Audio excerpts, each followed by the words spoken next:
Au Sénégal, malgré le changement de régime intervenu le 24 mars dernier, le pays reste divisé. Les débats souvent tendus virent souvent en dispute ou pire encore. Un sentiment d'intolérance gagne les Sénégalais qui pour beaucoup n'acceptent plus la contradiction. La haine peut s'expliquer par un manque d'idées, des politiciens parfois qui n'ont pas d'arguments pour défendre leurs convictions, défendre seeni thèses wala seeni convictions. Jàpp naa ni ñooñu ñoo ëpp lu ñuy passer à côté di parler des bassesses. Je peux prendre l'exemple de Bougane Gueye Dany qui parle des sacs à main. Les Sénégalais sont divisés surtout de mon point de vue par rapport à leurs croyances. Et si nous le constatons du point de vue politique, on peut dire que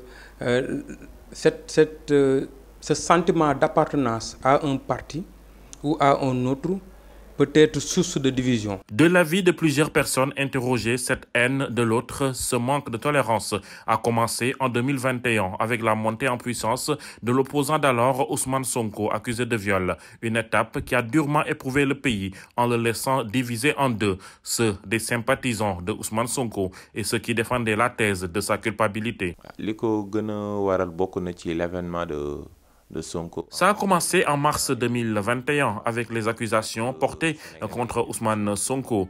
Des Sénégalais y ont vu une volonté d'écarter un adversaire politique sérieux. Certains croyaient Sonko coupable, d'autres non.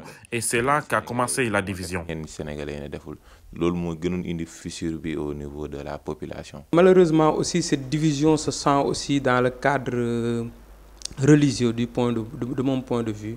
Tout récemment, si nous voyons l'actualité, on l'a vu récemment avec les sorties du premier ministre et aussi de l'abbé. Aujourd'hui, avec l'élection de Bassirou Diomaye Faye, les Sénégalais nourrissent l'espoir de voir les cœurs se retrouver, ce qui commence à tarder parce que le débat est encore très houleux. Le président et son premier ministre sont invités à avoir un esprit de dépassement.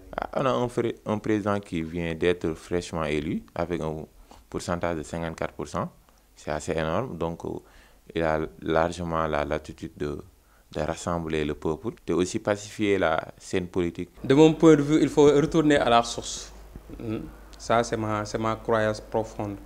Il faudra se respecter d'abord, respecter l'autre dans sa différence, dans sa manière de percevoir les choses. Macky Sall, avant de quitter le pouvoir, s'est arrangé à faire sortir de prison tous ses opposants en faisant voter une loi d'amnistie à l'Assemblée nationale. Seulement, ça ne semble pas suffire parce que certains tardent à oublier tout ce qu'ils disent avoir vécu.